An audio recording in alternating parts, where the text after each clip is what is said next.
So at this point you should have already done your homework check. Please make sure that your homework check was an honest check, meaning the multiple choice there should be work for all your questions. I understand a few of them may be easy enough with no work, but the majority should have work. And then the 10 points is not just for checking your answers, but also correcting mistakes.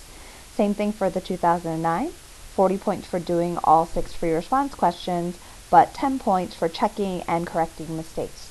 So at this time, if you need to adjust your homework sheet, please do so. Ms. Stedman, if you could please pass out review number 13.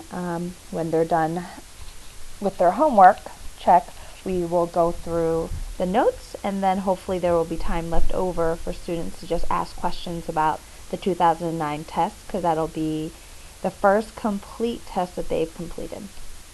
So starting off, review 13, we'll go ahead and turn to your notes. We are going to talk about FTC2, which is the fundamental theorem of calculus, and that's what we use to evaluate definite integrals.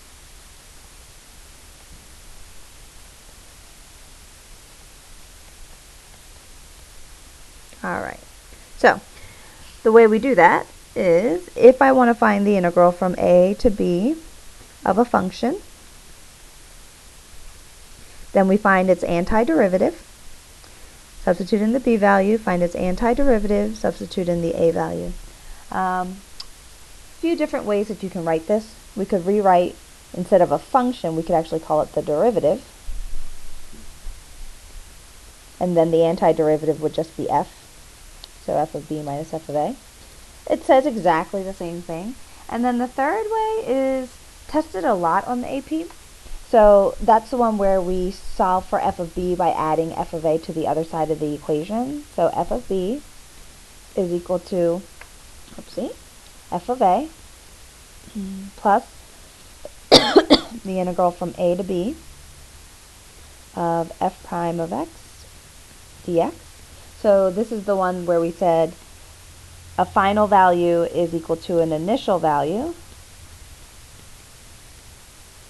plus some type of displacement. And I use that word really loosely. Okay, so let me actually start off with an example of that. So a really basic example would be if I said that the velocity of a particle moving is equal to 2t plus 3. Actually, let's do an even number, 2t plus 4. Given that the position of the particle at 1 second is 5 meters, the question would be to find the particle's position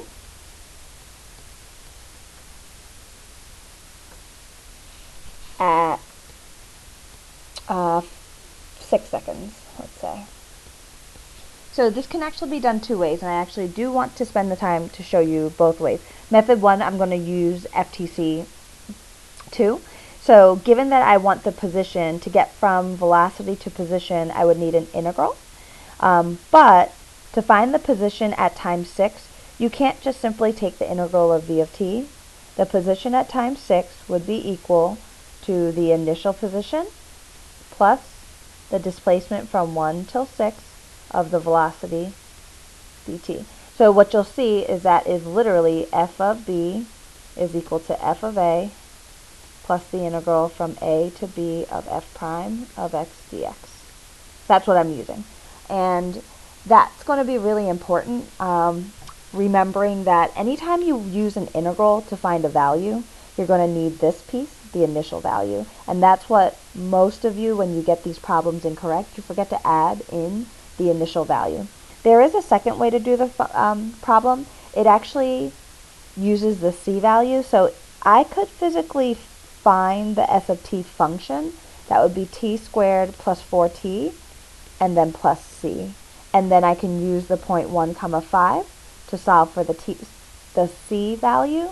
And once I solve for the c value, I'll actually have the function. So real quickly, s is equal to 1 plus 4 plus c. By chance, c happens to be 0. I'm going to rewrite my function with that 0.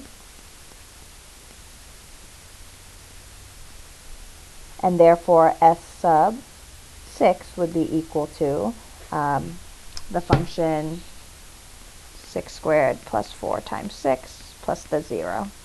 I didn't mean for the phi value to be 0, I just randomly picked a value. So those are the two different ways. This is kind of the reason why you need that there. That C value is what makes an integral confusing. Let's say it that way. All right, average value. Average value, its label is that, or actually let me use the f function because I usually don't write it that way. Oopsie. All right, so average value would be that symbol is equal to 1 over b minus a, integral from a to b of f of x dx. So things that we want to remember, the units for average value are the same as just the plain y unit. So it's not y times x, and the reason is, if you look at the integral, we know that this is just the y unit, this is the x unit, but in the front right here, that would be 1 over the x unit. That's the reason why the units work out to be the y. Other things we know. We also know that an average value formula is used when the average you need is the same as the function given.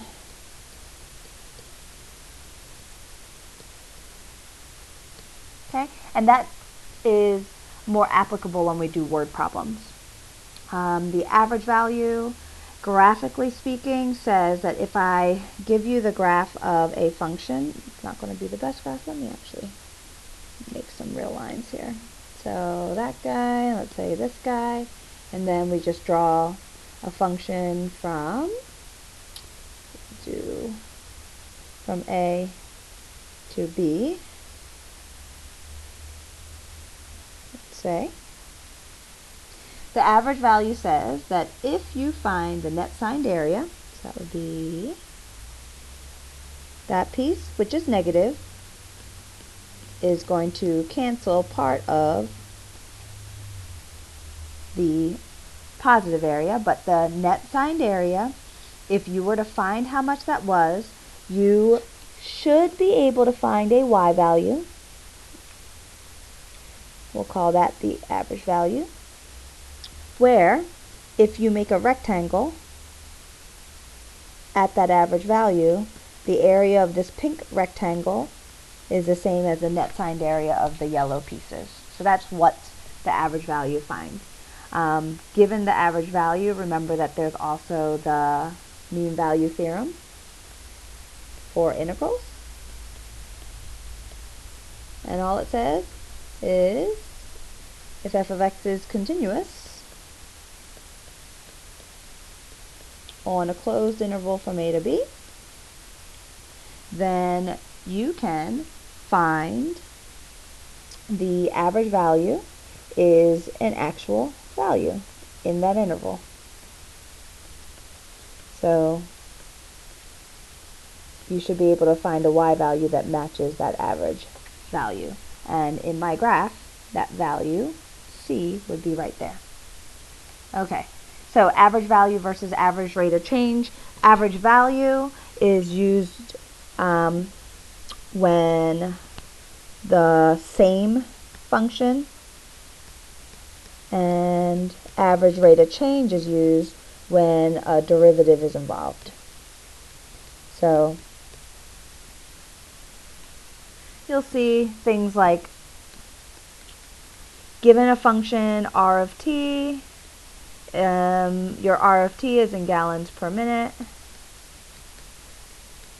Find the average rate in gallons per minute of r of t. I shouldn't say r of t. Just the average rate. And there would be much more to it, a little bit more wordy, but because what I'm giving and whose average I want is the same, then I would have to use 1 over b minus a integral from a to b of r of t dt. Other ways you've seen this, we've talked about average velocity. We've talked about average acceleration and the fact that there are multiple ways to find those. So I can find average velocity by using an average value formula. And if I do that, I do it by actually using the velocity function. The other way, this is also equal, is the velocity is the rate of change of position. So if I take position and put it into the slope formula, that would also give me average velocity. Therefore, seeing that, you can also understand that average acceleration would be that if I'm using the integral formula, I need the acceleration function, but if I want to use the slope formula, acceleration is velocity's slope. Therefore, that would be the formula for average velocity. All right, or average acceleration, I mean. Next, I'm just going to do 3 problems